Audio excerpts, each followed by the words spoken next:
wanaagsan markale iyo cooking with Xafsa waa qaybtii aad jeclaydeen oo isku qurxinta maanta maxaa isku qurxinaynaa waxyaabihii hooyooyinkan isku qurxin jireen especially xilliyada arooska ay qabaan Soomaalida habka ay isku qurxiyaan waxyaabo badan oo fiican aan leenahay marka inaan barno dadka aan la deganahay oo wadamada aan joogno waa laga maarmaan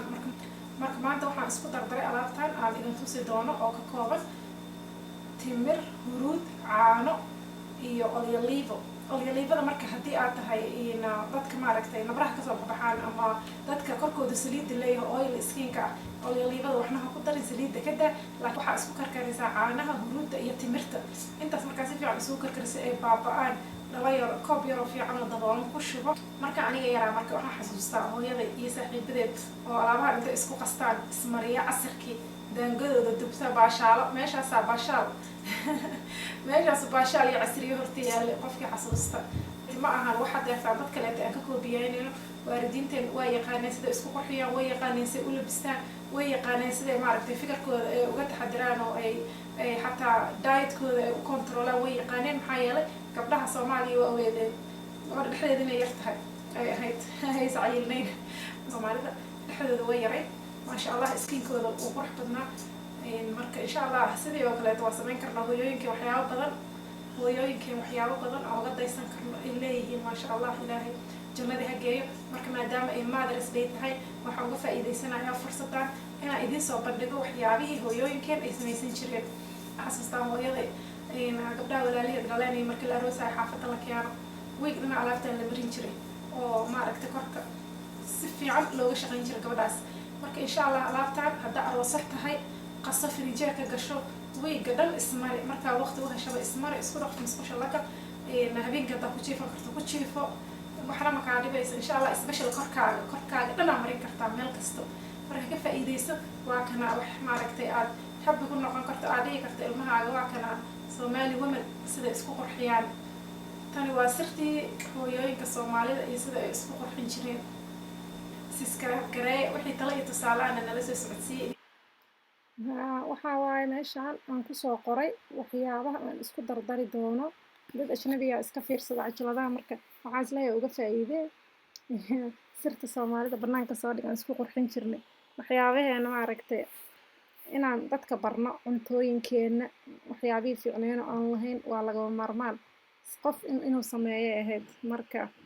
aniga arrintaas kolba waa u istaago waa sameynayaa wax maaragtay fiican inaan soo bandhigo oo Soomaaliya oo dhan meel kasta ay joogaan ay ku farxi karaan cunto qurxoon dhaqankeena ilmaheena u baahan inay bartaan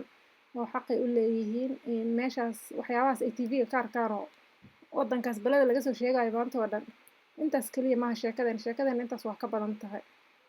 marka insha Allah intaan isku qastaa caanahaas aan ku darayaa dabcan intaan anaa casriyeeyay oo Soomaaliya lama karkarin jirin kolba anigu ma arkin Soomaaliya wax karkarnaa laakiin hooyadii isku qasqasi jirtay wax marka saliidaas ku dar haddii aadan ahayn dadka korka saliidda ku leh 20 daqiiqo marka isku karkari intaas dabkana u gaabi waxa u baahan tahay kal markaan kasho ku baabi'i gabdhaha arooska ah ka faa'iideystaan arrintan aroosku waa badan yahay waa qorraxdiyaa soo baxday waa samar wadankan ilaahay ha noo soo badiyo guryaha oo ha noo barakeeyo insha Allah marka kaasa kareemo camal ay noqonaysaa marka kal haddaa isticmaasho aad isugu baaba'aysaa baaquligaaga dabool kale dhab ku siiso marba xoogaha kasoo gooso maasha Allah ha ku leeyahay qurux korkaaga dhan waa ka yaabi doontaa gabdhaha ajnabiga oo daris nahan siiye waxaa iga go'an wax fiican oo Soomaaliya leedahay inaan dadka bare aad uga helay maasha Allah ay dhaheen Xafso sababta maaragtay korkaaga u qurxoon yahay waxaana marsataa haye maasha Allah marka kaas waxyaabaha maaragtay ka faa'iideysta ilmaheenaba u baahan bacashiradan inaan barno wax kasta oo wadankeena maaragtay uu leeyahay qaybtaasaan kasoo goosanayaa oo aan marin doono haddii Ilaahay yiraahdo korka ninka aan tusaaya wax yar kasoo gooso faraha iska gelinin faraha hadaa gelisid waxa ka urayaan oona halaabayaan marka koobkaas dhab ku sii maasha Allah xaree inta ku soo harto tartiib marka u mari korkaaga maaragtay exfoliation fiican uu ku noqonayaa korka maaragtay skinka waxyaabahaas inuu kaaga qaqaadaya waana kareemada marsanaya kasoo qaad tartiibtaada maasha Allah 20 daqiiqo ku hayn kartaa saacada ku hayn kartaa wax maaragtay ku diidaya male waxyaabo badan oo soo wada oo dadka maaragtay korkooda wax kasta dad waxa jira korkooda wax kasta diidaan marka dadkaasna waxbaan usoo wadaa alaabo roos warar iyo alaabo la isku daraayo fideogii bariiska wejiga lagu dhaqanayo aad u fiican yahay ka faa'iidaysta fiirsada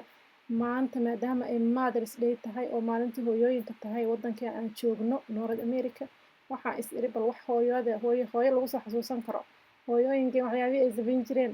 bal samee maadaama maaragtay fideoyadan oo qurxiskana aad loo jecel yahay marka warkaasaa hadde hooyooyinkiin kusoo xasuusta hooyooyinkeen waa ogtihiina maasha allah ay ahaayeen gaarinimo iyo maasha allah qurux laguma gaarayn dadkaas wakaas marka tartiibtaas u marso dhagaan ku leeyahay gabdhaha aroosiinta ah gabdhaha aroosaya waa idinkaasaa hadda samarkaan waa la idinka tumay fideoyaasha waxa kala fiirsada waxyaabo badan baa ku jiro waxyaabo badanna waa soo socdaan insha allah magaca soomaalida ama hadday ahaan lahayd cunto karis ama hadday ahaan lahayd wax kaleetaba in aan wax fiican soo bandhigo oo soomaaliya oo dhan ma aragtay ku farxi karto ay ku farxi doonaan insha allah aa iga go-an marka wakaasaa heersana soo maaha maasha allah subscribe gareey haddaad hore u subscribe gareynin assalaamu calaykum waraxmatullaahi wabarakaatu happy Mother's Day bye bye